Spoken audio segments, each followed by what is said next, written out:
Mahadev betting ॲपचं Pune connection उघड। नारायण गावातल्या इमारतीत ॲपची पाळमुळ। 70 ते 80 जण ताब्यात।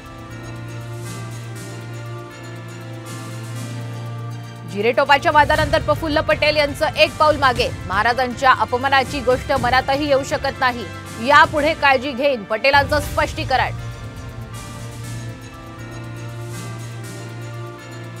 चंद्रशेखर बावनकुळे राज ठाकरेंच्या भेटीला दाखल। 17 मे रोजी शिवाजी पार्कातील सभेबाबत चर्चा।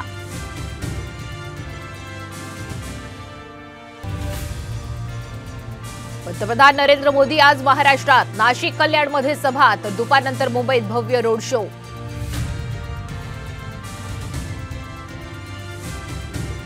पराभवाच्या भीतीनं भाजपनं मोदींना रस्त्यावर आणलं। खासदार संजय राऊत यांचा मोदींच्या महाराष्ट्र दौऱ्यावर घणाघात।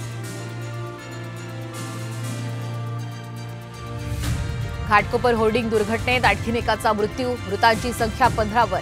40 तासांनंतरही 10 ते 12 जण अडकल्याची भीती।